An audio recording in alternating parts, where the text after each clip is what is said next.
Look straight down.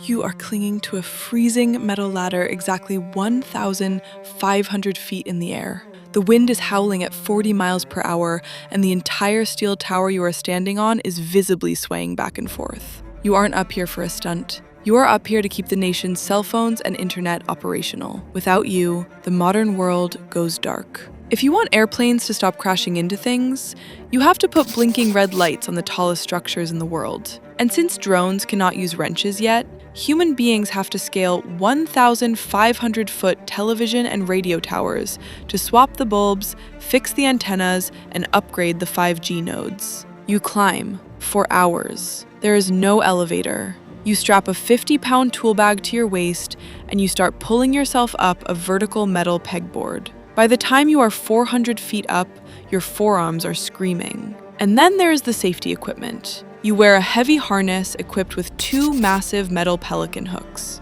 The golden rule is 100% tie-off. You clip one hook to the tower, climb a few steps, clip the second hook higher up, unclip the first, and repeat. Despite all the safety equipment and regulations, many climbers pass away doing the work.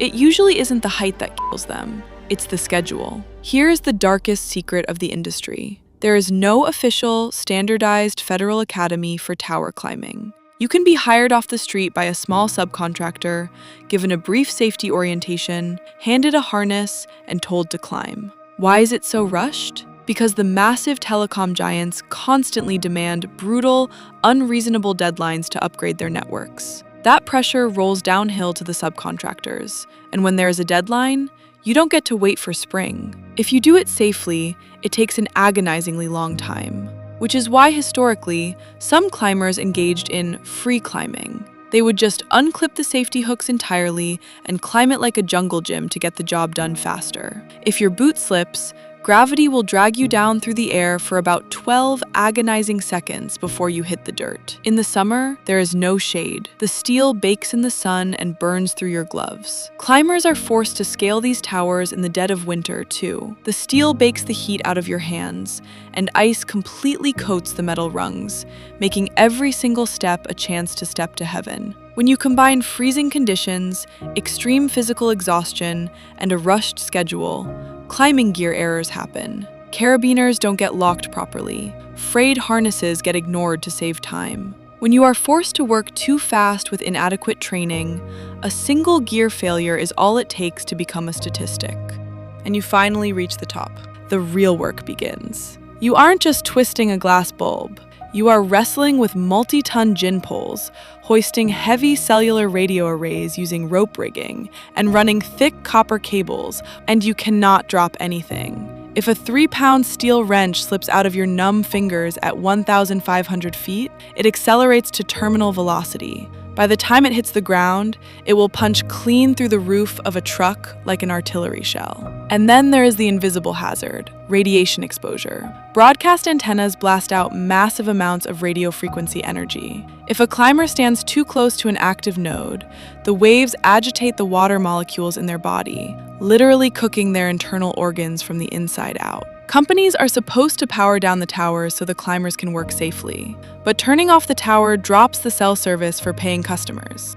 Despite all of the danger and deadlines, climbers do not get $30,000 a climb. They make an hourly wage. Depending on your certifications, most tower technicians pull in between $50,000 and $70,000 a year. If you work grueling overtime, live in hotels out of state, and take on heavy hazard pay, you might break $100,000. You aren't making lottery money. You are just a blue-collar worker whose office happens to be in the stratosphere. But why? When a massive telecom giant wants to upgrade a tower, they rarely hire climbers directly. Instead, they use matrix pricing, forcing contracting companies to underbid each other to win the job.